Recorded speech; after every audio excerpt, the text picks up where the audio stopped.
오늘 말씀 제목은 은혜로 가는 나라입니다. 하나님의 나라는 은혜로 갑니다.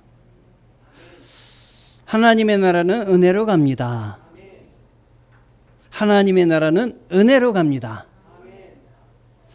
여러분, 우리가 세상 나라에 살기 위해서 학교를 다닙니다. 세상 나라에서 어떻게 잘 사는 법을, 어떻게 하면 잘 살까, 잘 사는 법을 가르쳐 주는 것이 세상 학교입니다. 돈 버는 법도 가르쳐 주고, 그리고 사람과 사람 사이에 사는 법도 가르쳐 줍니다. 세상 학문은 몽학 선생과 같아가지고 하나님 나라에까지 이끌어 가는 법을 가르쳐 줍니다. 그런데 하나님 나라에 들어가는 것은 세상 학교에서 가르쳐 주지 않습니다. 하나님 나라에 들어가는 것은 이 말씀을 통해서 하나님께서 가르쳐 주십니다.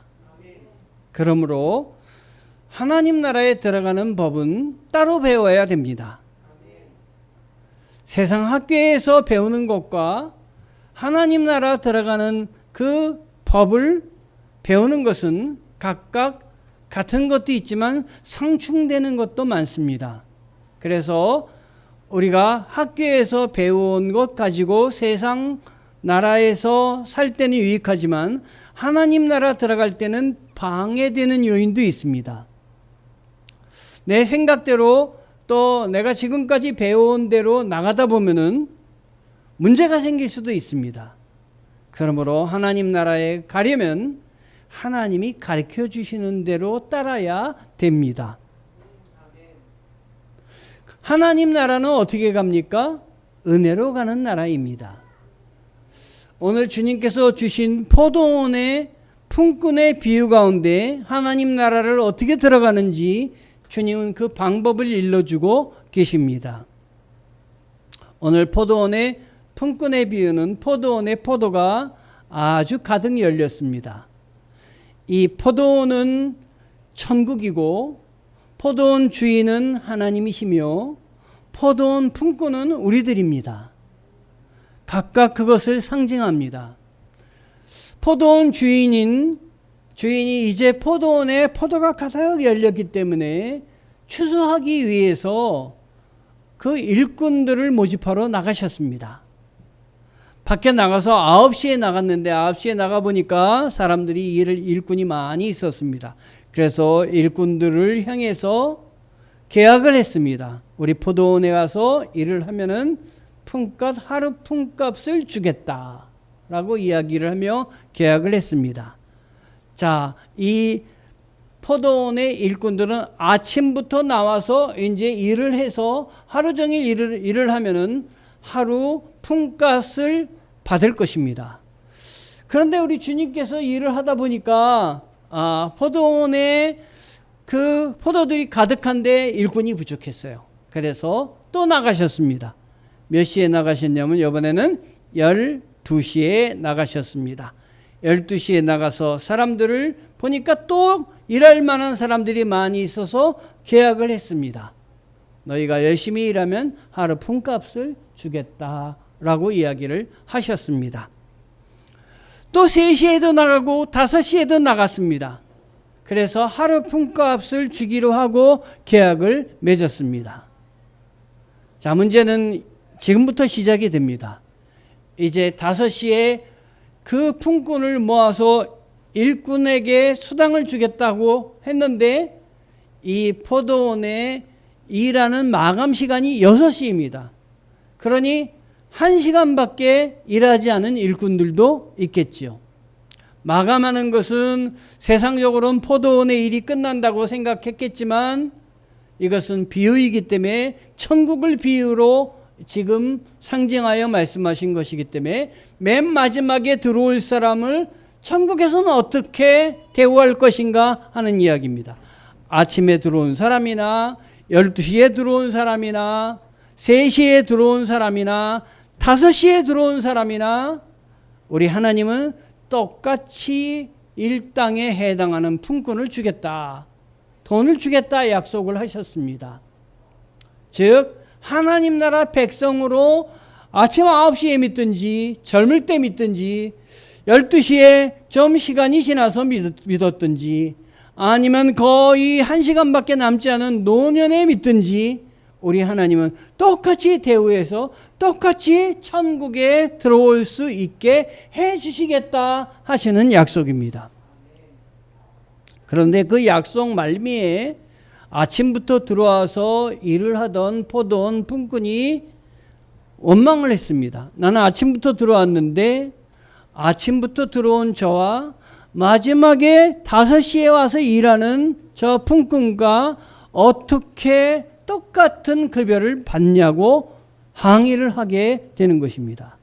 그랬더니 우리 주님께서 말씀하시기를 그건 내 마음이다.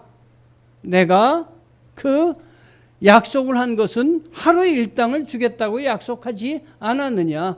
너에게나 마지막에 와서 일을 한 사람이나 똑같이 하루 일당을 주기로 약속을 했다. 여러분, 천국은 공평한 나라입니다. 믿기 시작한 그 날부터 하나님 나라 백성이 되는 것입니다. 하나님은 똑같이 처음 믿으나 낮은 믿으나 다 똑같이 대우하여 주시는 분이십니다. 하나님은 어느 우리에게 그 기준이 돼서 기준 이상을 돌파하면은 천국을 주시는 것이 아니라 기준이 안 돼도 하나님을 믿겠다는 결단 하나만으로도 하나님의 백성으로 삼아 주시는 것입니다. 그걸 아셔야 됩니다.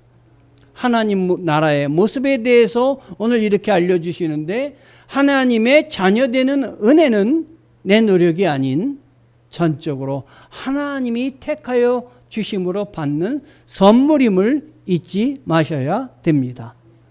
나도 그렇게 받지만 다른 사람도 동일하게 하나님이 적용하신다. 부르시는 분은 하나님이시다 하는 사실입니다. 하나님께서 주시는 은혜는 저희는 하루 종일 일한 사람들뿐만 아니라 나중에 택한 사람에게도 일꾼에게도 동일한 사례를 줍니다. 하나님의 은혜는 우리의 노력이나 업적에 비례하지 않고 주께서 허락하여 주시면 주어지는 것입니다. 내가 시험 보고 통과해서 하나님 나라 들어가는 것이 아니라 시험 점수가 안 됨에도 불구하고 하나님이 나를 좋아하셔서 나를 사랑하여 주셔서 택하여 주시고 테스트에 합격시켜 주시는 것이 우리 하나님의 은혜입니다. 사람과 하나님의 다른 기준은 무엇입니까? 사람은 일꾼들은 자신의 땀 흘린 만큼 받기를 원합니다. 그러나 주인이 똑같이 나중에 들어온 사람도 똑같이 주겠다고 할 때 항의를 합니다. 하나님은 주인은 자신의 것을 원하는 대로 계약대로 줄 권리가 있다고 말씀을 하십니다. 하나님이 약속하시면 하나님이 그렇게 하겠다고 하시면 그것은 그대로 되는 것입니다. 이렇게 사람과 하나님의 기준은 다릅니다. 그러나 세상 마귀는 합리적이 아니다라는 틀을 내세웁니다. 그런 논리를 내세웁니다. 내 생각과 다를 때, 내가 배운 것과 다를 때 다르다고 이야기를 합니다. 그러나 우리의 구원은 합리적이지 않습니다. 이치에 꼭 맞지 않습니다. 우리 하나님의 방법은 사람의 방법과 세상의 방법과 다를 때도 많습니다. 오직 하나님의 은혜로 말미암아 우리가 구원받게 되었음을 잊지 마셔야 됩니다. 우리들에게 요구하시는 것은 천국 입성과 그 하나님 나라의 그 축복을 위해서 내 노력이나 업적을 쌓기보다 하나님 우리들에게 오직 믿음으로 나올 것을 요청하십니다. 성경 보면 마태복음 1장에 예수님의 족보의 여인들이 나옵니다. 그런데 이 족보를 생각해 보면 남자들의 족보가 아니겠습니까? 특별히 고대의 족보는 더 그렇습니다. 족보에 여자가 들어간다는 것. 우리 안 씨도 족보가 있지만 저희 집에 여자 이름이 들어가는 걸 제가 못 봤어요. 한국의 여성들 좀 죄송합니다. 족보에 못 들어가시는, 이름도 못 들어가시는 여성들 축복합니다.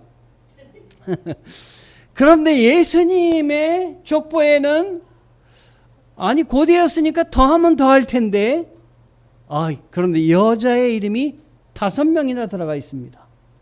마태복음 1장에 보면 여성의 이름을 예수님의 족보에는 넣고 있다. 그 다음에 이 예수님의 족보에 들어가 있는 5명의 여성들을 보면 들어갈 수 없는 사람이 들어갔다 하는 것을 볼 수가 있어요. 다말, 라합, 룻, 바세바. 마리아를 빼고는 다 들어가기 힘든 사람이 거기 들어갔습니다. 다말은 시아버지와 통간을 해서 자녀를 낳았고요. 라합은 기생이었고요. 룻은 유대인이 아니라 이방 여인, 모압 여인이었고요. 바세바는 그 남편이 있음에도 불구하고 남편이 전쟁에 나갔을 때 다윗이라는 왕과 통간한 여자였습니다.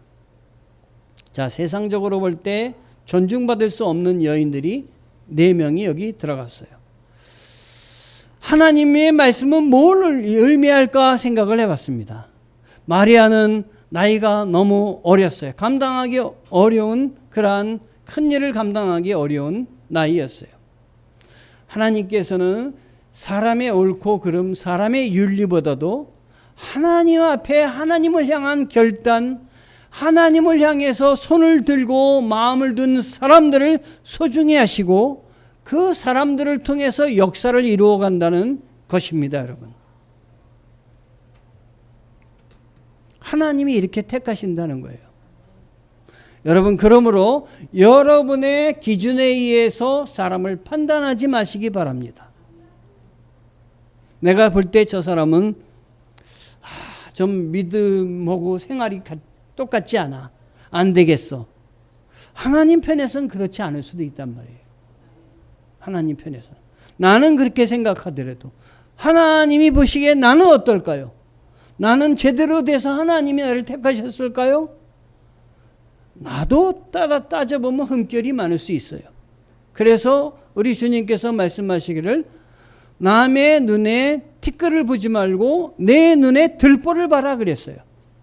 나 자신이 나를 볼 때는 아무것도 무리가 없는 것 같지만 하나님이 우리의 마음을 들여다보실 땐 얼마나 잘못이 많은지.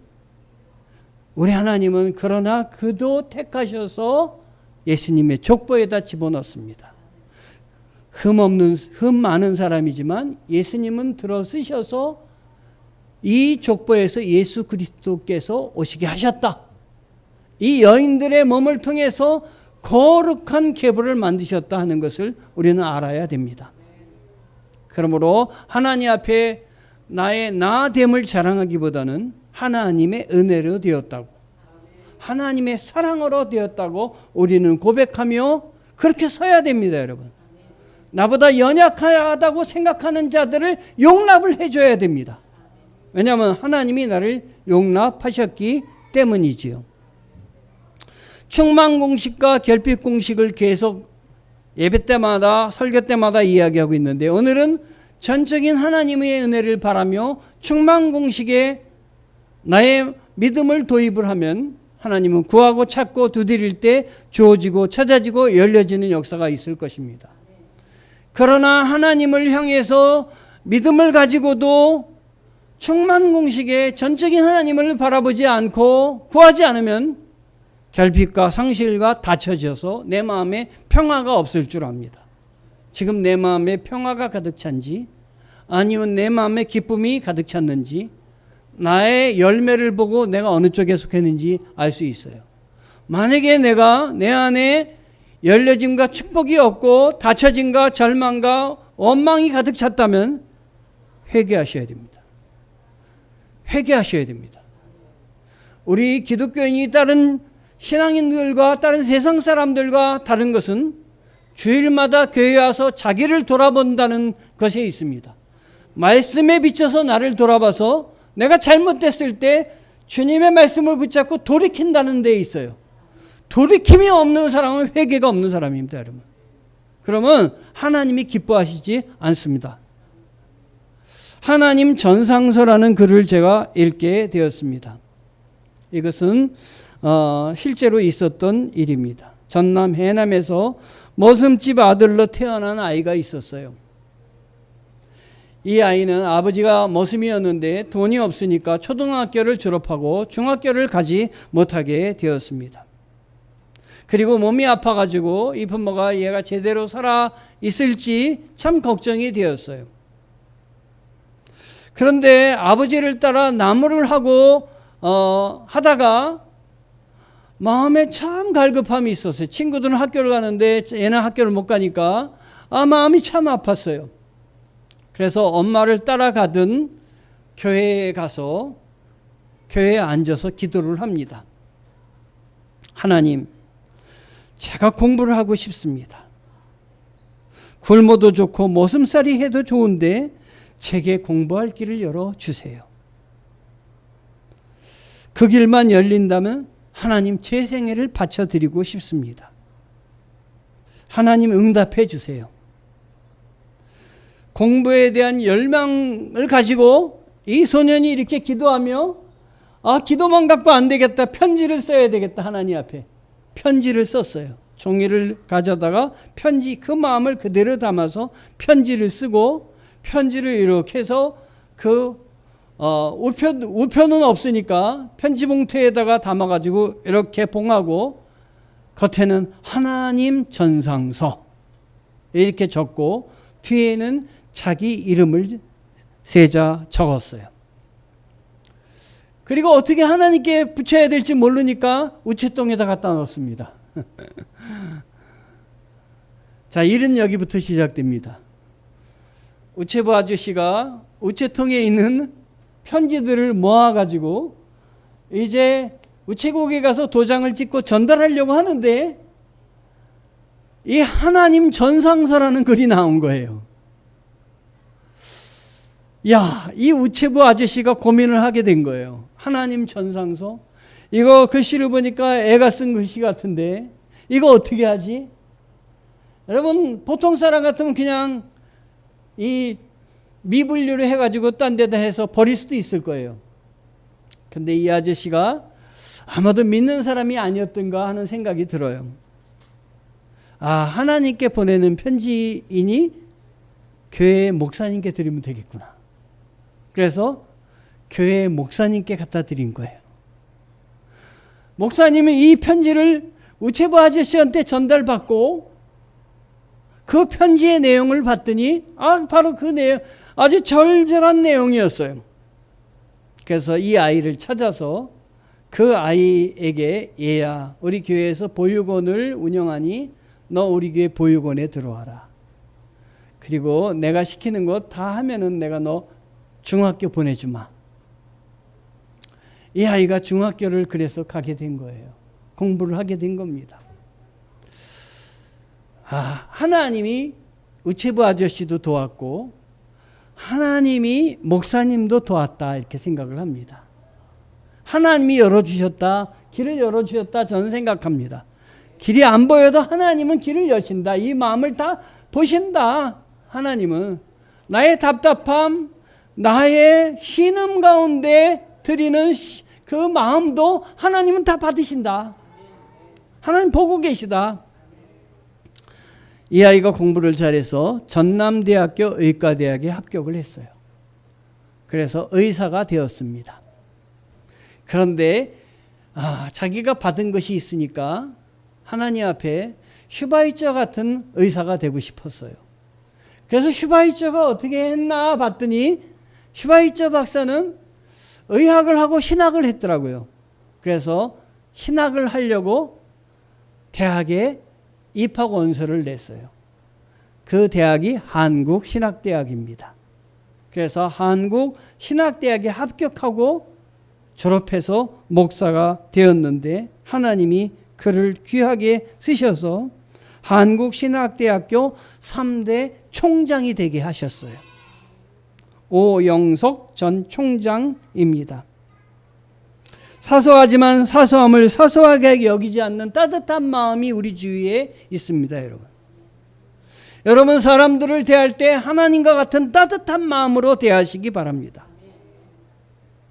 소소한 그 마음으로 하나님이 감동을 주실 줄 믿습니다. 성도의 신앙 순서로 오는 성경에 말하고 있는데요. 나중된 자로서 먼저 되고 먼저 된 자로서 나중되리라. 나중돼도 하나님의 은혜를 붙잡으면 먼저 되는 거예요. 5시에 와도 하나님에게 붙잡혀서 약속을 하면 천국에 가는 백성이 되는 거예요. 그런데 먼저 돼서 원망하고 왜 이렇게 주느냐 한 사람은 나중되는 거예요. 새 번역엔 이렇게 번역이 되어 있더라고요. 꼴찌들이 첫째가 되고 첫째들이 꼴찌가 될 것이다. 여러분, 나중 믿어도 첫째가 되시기 바랍니다. 오랫동안 믿었는데 꼴찌가 되는 성도 없기를 원합니다. 하나님 앞에 정신 바짝 차리고 신앙생활 하시기 바랍니다, 여러분. 아멘. 20장 16절의 말씀의 의미는 단순히 보상 시점을 얘기하는 게 아니에요. 언제 믿었다, 그때부터 보상 받았다, 구원 받았다는 걸 말하는 것이 아니라 앞서 일한 사람이나 뒤에 일한 사람이나 지혜롭다고 생각하는 사람이나 부족한 사람이나 하나님에게 택함 받은 사람은 똑같이 혜택을 받는다 하는 것이에요. 내가 보기에 용납될 사람이나 용납하지 못하는 사람이나 똑같이 혜택 받는다. 하나님이 택하면 혜택 받는다. 하나님 나라는 평등한 은혜의 공동체다 하는 것이에요. 그러므로 은혜를 실천하려면 비교와 시기의 유혹에서 넘어가지 말아야 됩니다. 하나님께서 주시는 것에 감사하는 훈련이 필요합니다. 내 것 내가 택한 것이 아니라 하나님이 주셨다. 나는 여러분 빈손으로 왔다 빈손으로 갑니다. 여러분 빈손으로 왔다 빈손으로 가는 게 우리 인생이에요. 그러니까 빈손으로 왔다 빈손으로 가는 인생에서 너무 내 것만을 고집하지 않는 것이 필요합니다. 다 하나님의 것이에요. 필요하다면 하나님께 드려야 되는 게 우리들입니다, 여러분. 우리는 내 노력과 공로를 주장하지만 하나님의 나라는 세상적인 논리를 초월하는 것이, 내 생각과 방법을 뛰어넘는 것이 하나님의 나라예요. 믿음으로 그러므로 부르심에 응답을 해야 됩니다. 오늘 늦게 부름받은 일꾼이 있었어요. 늦게 부름받았음에도 불구하고 5시에 불렀는데도 가겠다고 나선 사람들, 용기 있는 사람 아니에요? 6시면 파할 텐데 5시에 하나님이 부르신다고 따라 나선 것 용기 있는 사람이에요. 여러분, 나이 들으면 선을 베푸면 다 따라올 것 같죠? 절대 안 그래요, 여러분. 나이 든다고 따라오는 게 아니에요. 하나님이 부르셨음을 알 때 따라오는 거예요. 순종과 응답으로 하나님의 은혜를 받는 것이에요. 하나님 앞에 순종하고 하나님이 부르실 때 응답할 때 내가 은혜를 받는 거예요. 교회 다닌 사람 좀 달라야 돼요. 나의 욕망과 경쟁보다 서로 격려가 필요한 것입니다. 왜냐하면 우리 주님이 이를 위해서 십자가에 몸 피 흘려 고난을 당하셨잖아요. 그러니까 주님이 나를 용납했으니까 내가 용납하지 못한 사람 용납해야 되는 거예요. 격려해야 되는 거예요.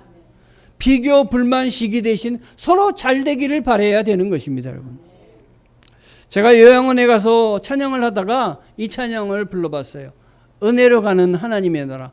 돈으로도 못 가요 하나님 나라.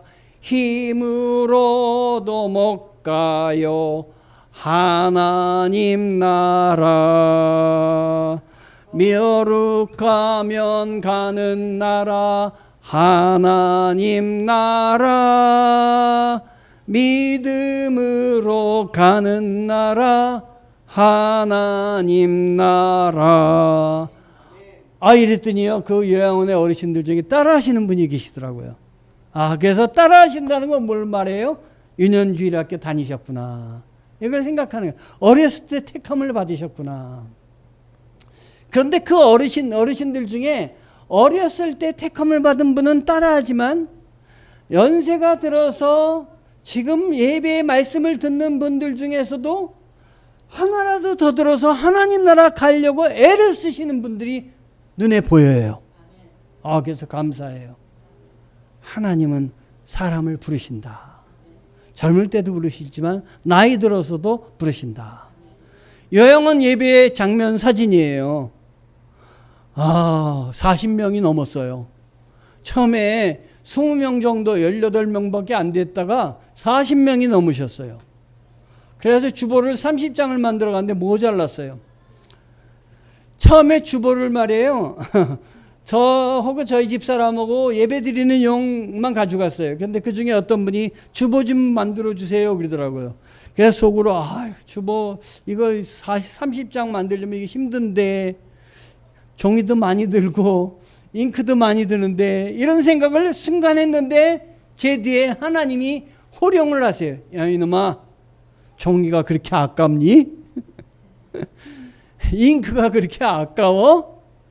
야, 내가 너에게 잉크값 종이값 다 주는데 왜 그거 못 만들어? 해서 알겠습니다. 다음 주부터는 그냥 있는 대로 다 가져가겠습니다. 그래서 주보 만들어가고 주보 세 군데 주보를 만들려면요 한 70장 정도 만들어요. 매주 우리 교회 주보보다 더 많이 만들어요. 주보 받으면서 찬양하는 모습이 얼마나 아름다운지요. 또 다음 요양원이에요. 이 요양원에서도 이렇게 예배를 드리고 있습니다.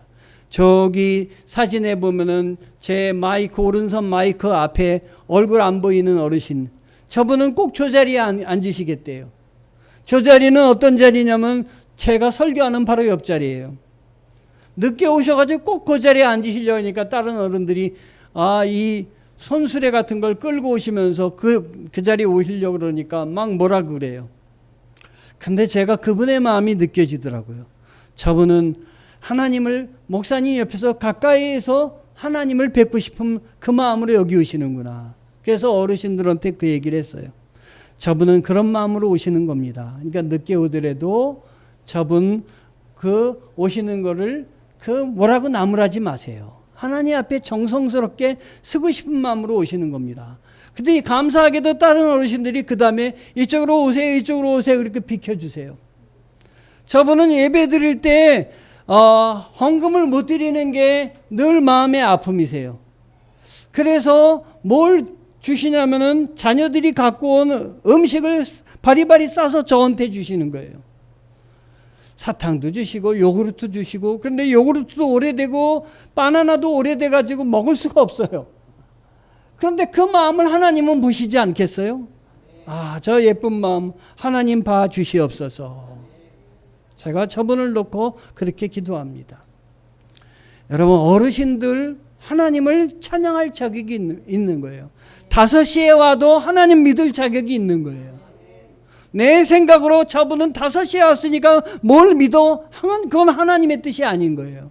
세상의 방법은 세상에 배운 대로 하지만 하나님의 방법은 하나님이 사랑하신 대로 하는 거예요.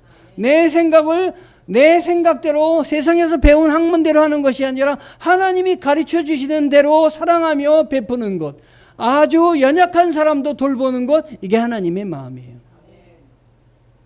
이 하나님의 마음은 세상의 마음과 바꿔줘서 하나님의 마음을 갖게 된 거니까 이걸 세상적인 우리 믿음의 용어로는 거듭났다 말씀드리는 거예요.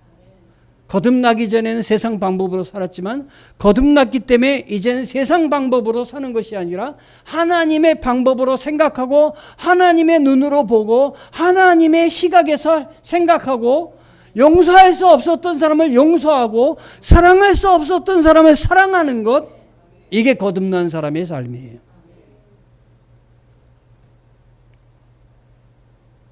노년에 대한 시를 제가 읽었는데요. 롱펠로우의 시가 굉장히 감동적이었습니다. 노년도 청춘 못지 않은 기해이니 청춘과 조금 다른 옷을 입었을 뿐 저녁 노을이 희미하게 사라지면 낮에 없던 별들이 하늘을 채우네. 세상적으로 볼 땐 저도 노년인 것 같아요. 그런데 노년이 올 줄은 몰랐어요. 오더라고요. 그런데 청춘과 못지않는 기회가 있음을 저는 알아요. 그리고 저에게 낮에 없던 별들, 믿음의 별들을 보게 해주시니 감사해요. 연약한 사람들 돌보고 연약한 사람을 바라보고 그래서 요양원에 가서 예배를 드리게 하심에 감사해요. 뭐 그게 돈이 되느냐? 세상에 돈만 쫓아가는 건 세상의 방법이죠. 그러나 이젠 돈만을 쫓아가는 것이 아니라 하나님이 기뻐하시는 걸 쫓아가고 돌보는 것, 이게 믿음이며 사랑이 아니겠습니까? 저는 성경을 읽다가 백부장이 중풍병에 걸린 자기의 종을 위해서 주님 앞에 나아가서 자기 종을 고쳐달라고 하는 그러한 이야기를 고백한 말씀을 보다가 감동을 받았어요. 여러분, 백부장은 뭡니까? 로마의 장교 아닙니까? 로마 사람이에요. 로마 사람이면 자기 밑에 하인이 뭐 잘못되면 어떻게 할 수 있어요? 하인은 얼마든지 가를 수 있잖아요. 갈아버릴 수 있잖아요. 건강한 사람 또 데리고 올 수 있잖아요. 좀 지체하고 모자라는 사람 내칠 수 있잖아요. 그런데 이 백부장이, 로마의 장교가 그렇게 하지 않고 자기의 종이 아플 때 종을 살려달라고 예수님께 데리고 나왔어요. 그건요, 낮아지지 않으면 안 되는 거예요. 그거는요, 세심하게 사랑하지 않으면 그 사람을 살필 수가 없는 거예요.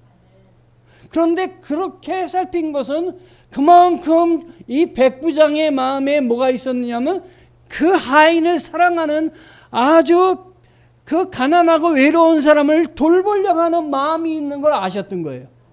그래서 예수님이 이 백부장을 가리켜 뭐라 하면 이만한 믿음이 없다. 이만큼 믿음을 가진 사람이 없다. 칭찬하셨어요.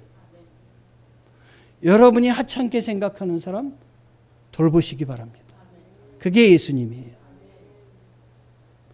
그러면 예수님이 여러분 칭찬하실 거예요. 용서하고 사랑하면 하나님이 용서와 사랑을 여러분들에게도 주실 거예요. 아멘. 그래서 하나님은 은혜로 가는 나라입니다. 내 기준으로 내 방법으로 가는 나라, 내 힘으로 나는 옳으니까 옳은 대로 가는 나라가 아니라 내가 얼마나 신앙생활을 했는지보다 하나님 앞에 기쁘게 은혜 받는 것이 중요하고 하나님의 방법을 붙잡고 가는 게 중요한 거예요. 제가 아침에 보낸 말씀 중에 무엇을 용서할 것인가 하는 말씀, 저한테 얼마나 제 가슴을 쳤는지 몰라요.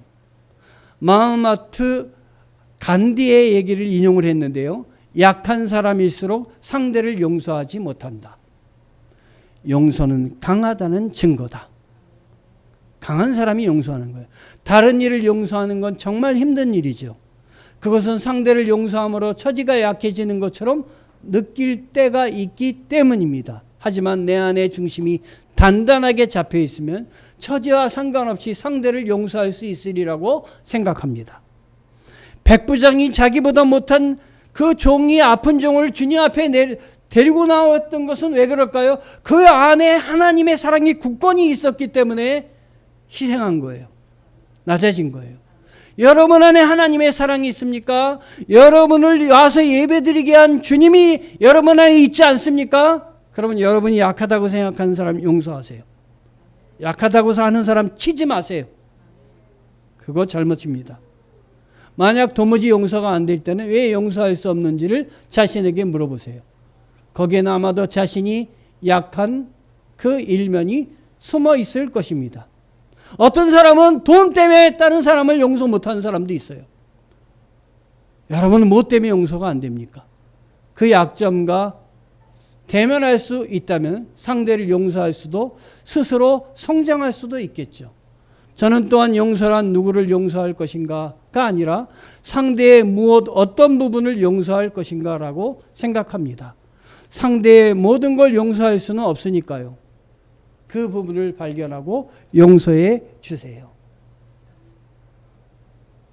제가 저희 아버지를 용서 못할 때가 있었어요. 아버지 보면 미워가지고 어쩔 수가 없을 때가 있었어요. 그런데 저희 아버지가 돌아가시기 직전에 너무 약하시더라고요. 내가 내 안에 주님의 사랑이 있는데 저분을 용서하지 못하는 건 이거 저분이 약하다고 해서 이제 내가 함부로 옛날에 내가 어떻게 할 수 없는데 나이가 들어서 이제 어떻게 할 수 없다고 함부로 하는 게 아닌가 하는 생각이 들었어요. 그래서 아버지 손을 붙잡고 아버지 용서합니다. 아버지 제가 아버지 앞에 큰 소리를 냈던 때도 있는데 나도 용서해 주세요. 그리고 손을 잡았어요. 지금 얼마나 편한지 몰라요. 아버지가 천국에 들어가셨는데, 천국에 가셨는데, 용서하지 못했다면, 내가 아버지 손을 못 잡았다면, 제가 사랑을 어떻게 마음껏 얘기할 수 있겠어요? 제가 어떻게 용서를 마음껏 얘기할 수 있겠어요? 주님은 용서하시는 은혜의 복음을 선포하신 분입니다. 내가 용서하지 못한다면, 그것은 내 안에 주님의 용서의 복음을 받지 못한 거예요. 받으셔야 돼요. 주님이 주실 때 받으셔야 돼요. 받고 용서하셔야 돼요. 상대방이 약할 때 더 용서하셔야 돼요. 내가 강하다고 해서 칼 휘두르면 안 돼요. 칼을 휘두르면 칼 휘두른 자는 칼로 망하리라. 예수님께서 칼을 휘두르는 제자한테 칼을 집어넣으라. 내 칼을 휘두르면 칼로는 망한다 그랬어요. 우리는 믿음으로 살아야 합니다. 마태복음 20장 15절에 내 것을 가지고 내 뜻대로 할 것이 아니냐. 내가 선함으로 내가 악하게 보느냐. 5시에 온 사람을 향해서 왜 똑같이 왜 일당을 주십니까? 9시에 사람이 얘기했더니 하나님이 하시는 말씀이 9시에 오거나 5시에 오거나 나와 똑같이 계약하고 똑같이 사랑하다. 내가 보기에 저 사람은 안 됐다고 생각하지만 나는 저 사람이 나의 자녀다. 우리 주님이 얘기하시는 거예요. 여러분 용서하지 못한 사람, 여러분의 기준에 모자라가지고 여러분이 함부로 대하는 사람이 여러분 주위에 혹시 있습니까? 우리 주님은 똑같으세요. 내가 내 것을 내 뜻대로 하는 것이 정당하지 않은가? 아니면 내가 선한 것이 자네 눈에 거슬리는가? 우리말 성경으로 주님이 말씀하시는 거예요. 내가 내 것을 내 뜻대로 하는 것이 정당하지 않은가? 아니면 내가 선한 것이 자네 눈에 거슬리는가? 우리 교회의 일념 표어입니다. 구하라, 찾으라, 두드리라. 말씀을 통해서 하나님의 뜻을 구하자. 기도를 통해서 삶의 기쁨과 감사를 찾자. 나눔을 통해서 이웃의 문을 두드리자. 올해 표합니다. 여러분 3가지 사실을 삶의 이번 주에 적용해 보시기 바랍니다. 구하자. 적용해야 될 거예요. 나의 잣대를 내려놓자. 나의 기준을 내려놓자. 그리고 하나님의 은혜를 붙잡자. 그리고 누리자. 내 안에 슬픔과 낙심과 좌절보다 내 안에 기쁨이 넘치도록 하자. 여러분 한 주 동안 기쁨의 열매를 맺으세요. 원망의 열매, 절망의 열매, 슬픔의 열매, 답답함의 열매는 물러날지어다. 예수의 이름으로 명하니 물러가라. 내 안에 기쁨의 열매만 맺히게 도와주시옵소서. 언제 하나님의 도움으로 내가 구원을 받았는지, 나는 하나님이 언제 나를 용서하셨는지 그걸 찾아보자. 그걸 붙잡으면 내 안에 주님이 가득 찰 거다. 그러면 나도 다른 사람을 용서할 수 있다. 내가 용서받았는데, 나 같은 죄인이 용서받았는데 다른 사람 용서 못할 게 뭐가 있겠습니까?